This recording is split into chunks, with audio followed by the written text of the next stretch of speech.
Welcome to Behind the Story with Naomi and Lisa. My name's Lisa Renee and I work with the Collaborative Press, and I'm also a contemporary romance author. And I'm Naomi Craig, author of the biblical novel Rahab's Courage. Now, we had a great time chatting with Kim Vogel Sawyer. I'm so excited to share this interview with you guys. But before we get into that, tell me, Lisa, you just released your book, and tell us about how your book launch went. Oh, yes. Okay. I just happen to have it here. About Time You Propose. Yeah, it's been doing really well. And so for the month of December, I made it for only 99 cents. And so it's been released through all the promo sites, and which makes it quite easy to go #1 in all the Christian categories and things like that. So yeah, a lot of people writing reviews, and yeah, some fun reviews. Some people like Emily's fetish with plucking Ethan's eyebrows. You have some interesting comments, which I might add was inspired from real life in my life. Yesterday, I made my husband get his eyebrows threaded.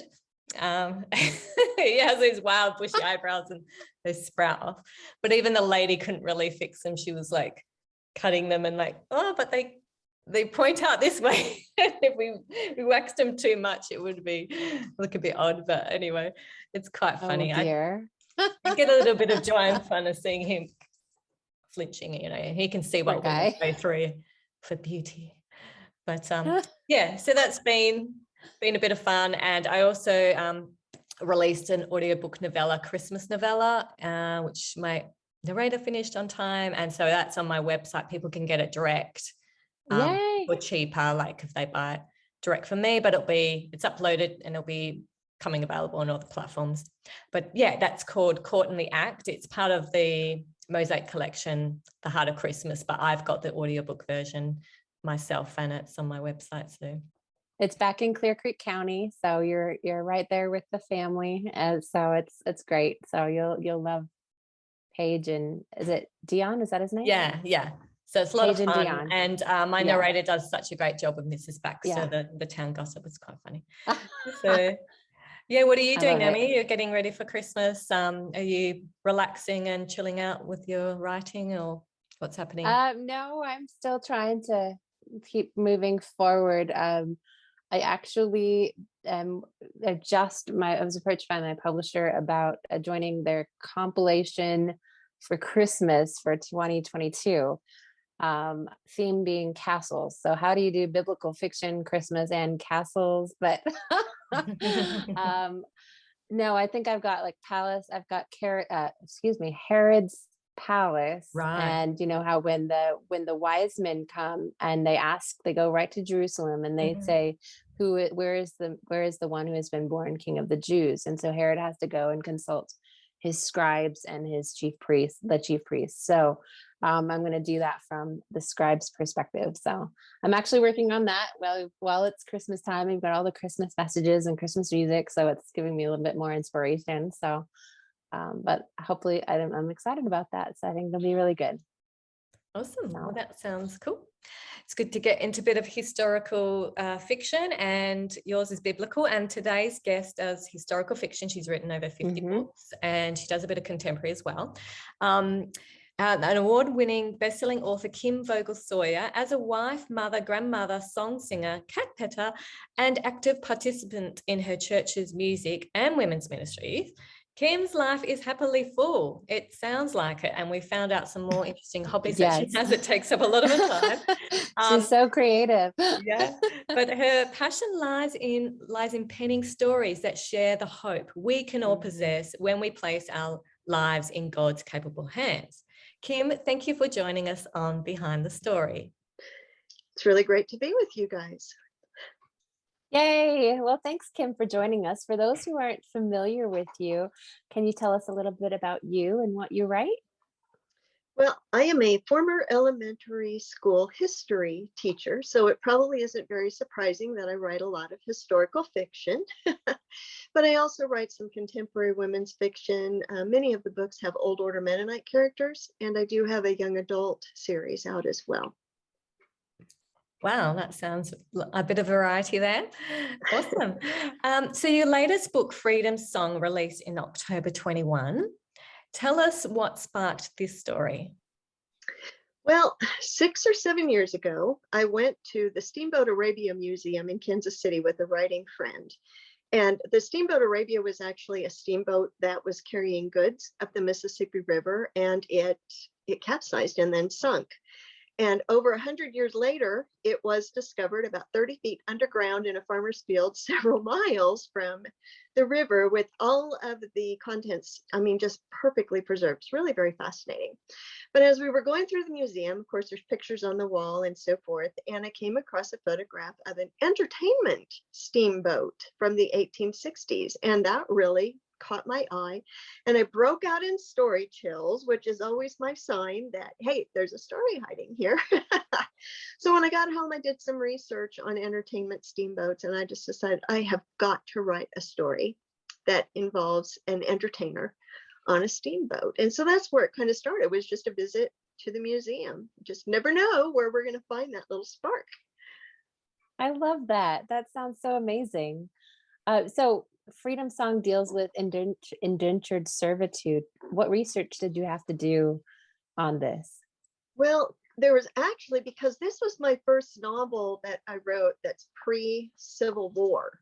And so there was a lot of different kind of research that went into this one than I'd done before. Obviously, the riverboat travel, history of indentured servanthood, where they came from, how long they would have to serve, train and stagecoach travel across the United States during that time period, the Underground Railroad and laws concerning slave ownership, even farming in Indiana. What did they grow? You know, what were the seasons like? So, I mean, there was a lot of different research, that I love research. I guess that's the history buff in me. So I always enjoy that part of the process. And what inspired you to start writing fiction in the first place? Yeah, I honestly cannot remember a time when I was not writing. I really think it was something that God put in my DNA, this desire to write. My parents say that I was spinning stories as soon as I learned how to talk. They weren't sure if I was going to be a pathological liar or just very creative, but they hoped for the best. And I was always a voracious reader. I loved getting lost in story world. I was a very bashful kid, and we moved all the time, so books were my friends. So it was just a natural thing to want to do, create that kind of world for other people to escape into. It's a lot of fun. That sounds fantastic. So are you part of a critique group, online, in person? How are they local? How do you connect with your people? I am part of a critique group, and I actually have a picture of them right here with me. This is my critique group. It's my daughter right here in the middle. We met online through American Christian fiction writers, and we're from all over the United States. Eileen is from Texas, Joanna, Tennessee, Margie, Colorado, Connie, Georgia, and Darlene in California.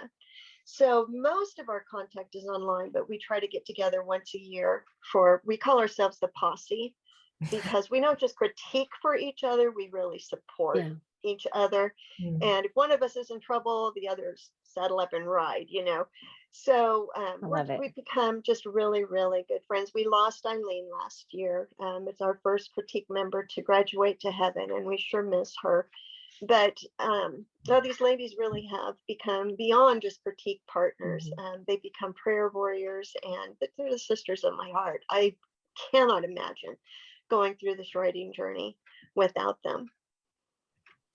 That's excellent. Yeah, that's good advice for people starting writing, that it's good to have people along the journey encouraging you. And joining Christian fiction writers is a good place if you don't know where to find them. We do have some authors that listen and watch our show.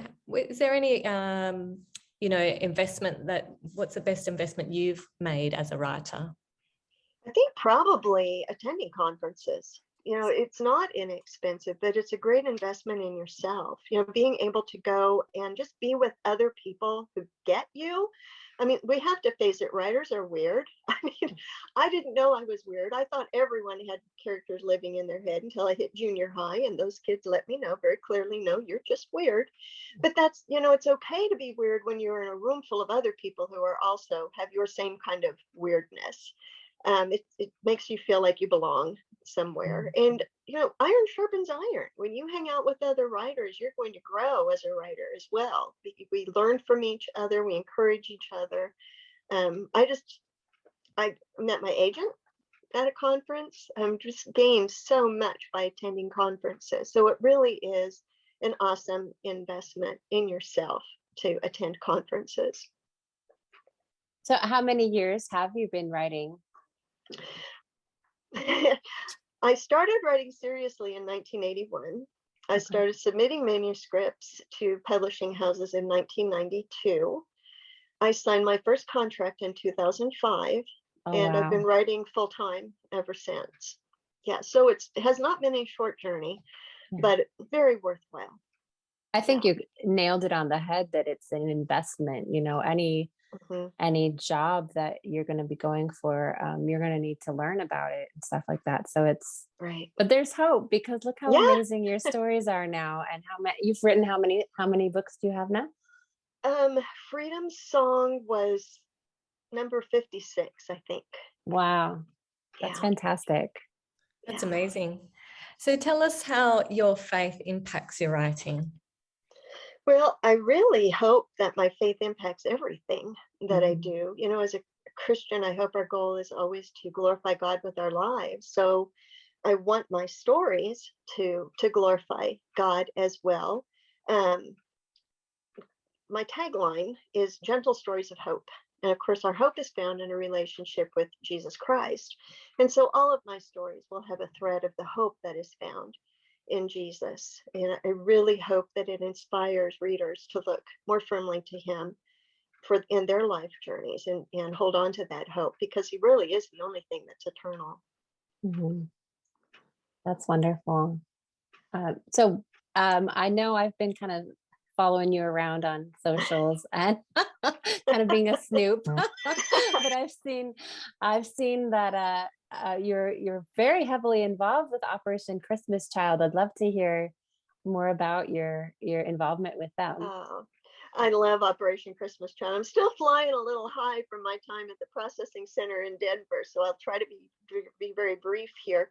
Operation Christmas Child, for people who aren't familiar with it, is a part of Samaritan's Purse, and we basically send shoe boxes of gifts, hygiene items, clothing, school supplies, and toys to children all over the world. And of course, those boxes go with the story of the gospel of Jesus Christ.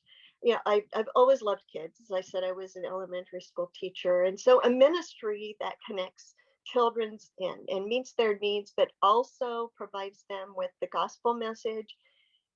I mean, you're giving them a tangible, and you're giving them the opportunity for an intangible that will impact their lives into eternity. I mean, how can you not want to be a part of something like that? I've been packing shoe boxes for over 20 years. But I've only recently become a year-round volunteer, where I can.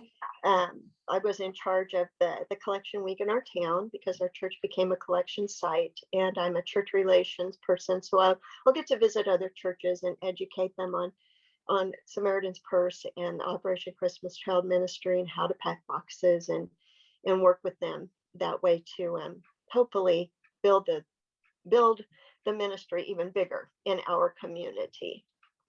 That's so if you've ever packed an Operation Christmas Child box, be sure to follow Kim or Snoop, because she gives some fantastic ideas of what a great prize or great wow item is. To give some great I mean, even now I've seen her post, and it's not even Christmas season any longer. I mean, it's already passed. So follow Kim if you want ideas for Operation Well, we're going to be packing Child. for next year. I'm already starting for 2022. So how many boxes do you personally, you and your husband, put out? Until this year, I had packed I started with 1, obviously. Then I went to 3 because I had 3 daughters. Then I went to 10 because I had 10 grandkids. Then I went to 12 because, it's just a nice round number. But this last year, due to people being willing to sponsor boxes and pay the shipping, I packed 105 boxes. Wow. And then I packed one more right before I went to the processing center. So a total of 106. I mean, God it was like a loaves and fishes things going on over amazing. here. It was wonderful. It was so much fun. Yeah. That's awesome. Well, it doesn't sound like you've got much time after all that and your writing. So that sounds like it consumes a lot of your time. Do you have any other activities other than reading, writing, and packing Christmas boxes? Well, I love to sew. I love to quilt. I'm working on some quilts right now. And I just recently started to learn watercolor painting. I'm really enjoying that. It's kind of unpredictable, getting the paint and the water just right, but it's relaxing. I really enjoy it. I've been doing that. And then, of course, I'm always reading. I've always got a book handy so that I have something to read. Yeah, it seems a lot of authors have another creative outlet. They're creative in a few different ways. And I hear that sometimes after writing a book or doing a book launch, they clean their palette by doing something else creative. So yes. that sounds great. Yeah, refuel. What is something that your readers would be surprised to learn about you? I think I told you my tagline is gentle stories of hope. My stories don't have gore, they're not steamy, they're not suspenseful, but I am kind of a forensics file, like cold case file junkie. I really like watching television programs where they, put all these little hints together to, get justice, bring that perpetrator to justice. Just really fascinates me. That just a little helpful hint: if I ever come up missing, just look for the trail of cat hair, because I refer everyday things to my cat. So if you follow the cat hair, you'll find me. I have that problem too. I've got 2 ragdoll cats, and the boy, he's leaves his little trail all over our black clothes. But we love them. So whereabouts are your books set in general? Are they all in the US or a particular state, or just all over the world? Probably the majority of them are in Kansas. That's where I started. What's interesting is my next one coming out. I haven't been in Kansas for a while, but I'm going to be in Kansas. Kansas is home. It's always been my home. I've only lived elsewhere for a year in my life. So it's familiar and kind of fun to showcase my state. And you said most of your books are set after the Civil War? Yeah. Usually it's the 1880s and through the Depression era, World War II. I have a few that are in World War II. So it's a little bit of an expanse in there, but yeah, Freedom Song was the first one before the Civil War. Yeah. Do you have a favorite country other than your own? Have you traveled, or is there a favorite place you'd like to be? Oh, I took my parents to Germany for their 51st wedding anniversary in 2009 and absolutely fell in love with the countryside. I probably have to throw Austria and Bavaria in there a little bit too, because the mountains. We went up in the mountains and I could have just stood and stared for years. It's so beautiful. And I loved all the little villages, the architecture, the cobblestone streets, little cottages, and all of the window boxes. And it was just so different from here. We've modernized things so much here, and it was like stepping back in time. I just really, really enjoyed my time there. I'd like to go back someday. That sounds amazing. So you kind of hinted at it, but can you tell us a little bit about what you're working on at the moment? Oh, yeah, I'd be glad to. My next one is another historical set in Kansas in 1905. We put it in a little Russian Mennonite town called Falka, which is German for falcon, for the falcons that were in the area when the people settled there in the 1870s. It's just recently been titled Still My Forever. I'll tell you a little story about that title, but when we just finished the blurb, the back cover blurb. So do you mind if I read that for you? Please. That'd be great. When You heard it Gilbert here Beatty, first. that's exactly right. It's not anywhere yet. When Gilbert Beatty leaves his childhood love and moves to New York City in 1901 to secure his place as a composer and conductor, he is met with rejection at every turn. Out of funds and opportunities, he returns to his hometown, the Mennonite community of Falka, Kansas, in the hopes of finding new inspiration and work to tide him over until he can go back to New York for a second chance at success. Ava Fleming never expected to see Gil again, and his sudden return stirs the old feelings she'd worked so hard to bury. When Gil forms the town's first youth band and Ava is forced into frequent contact with Gil, she consoles herself with the knowledge that he won't be there for long, only for the summer. However, when Ava sees how wonderful Gil is with the town's children and how confidently he leads the band, she finds herself falling for him all over again. When the boys' band agrees to compete in a statewide contest, Gil sees his opportunity to gain repute as a conductor and finally secure his place among the New York City elite. He's sure the band can win first place with an original love song he wrote for Ava. But if the boys play it in the competition, it might cost him Ava's heart again. We've titled this Still My Forever, and that's part of the lyrics of the song that Gil wrote for Ava. And what's really kind of cool about this song is my daughter actually wrote the lyrics for the song, and my little brother, who has been a conductor in Carnegie Hall in New York, is putting it to music for me. So there will be an original music score to go along with the book, and that's a first for me too. So that's actually kind of exciting. That's or at so least it is to me. Yeah. That's really neat. It sounds awesome. And that just overcomes all the copyright issues of trying to do a song and asking for permission. I found I've had to write my own songs for the books because it's just too complicated, and they wouldn't respond you in time. So just write your own. Yeah. So that sounds really awesome. So how can our viewers and our listeners keep up to date with you, and when this new book comes out and all your releases, where's the best place to find you? Probably the best place to find me is on Facebook. I'm not huge on social media, but I'm pretty active there. Or you can just go to my website, which is www.kimvogelsawyer.com, and things will be updated there as well. Well, thank you so much, Kim, for joining us today here on Behind the Story. Well, thanks so much for inviting me. I really enjoyed my time with you gals. Kim is offering a paperback copy of Freedom's Song. So be sure to comment on whatever platform you see or hear us on to be entered into that draw. And that is open worldwide. We also have, like always, we have our goodies to share with you as well. I have a free biblical fiction novella called On Desolate Heights. It is Balaam's story and his talking donkey. Awesome. And I have Fake Engagement Mistake on my website. So you can get that in ebook or audiobook.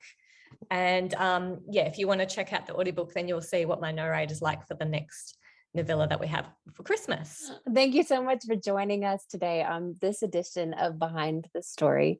Until next time, let us run with endurance the race that is set before us, looking unto Jesus, the author and finisher of our faith. Thanks for joining us.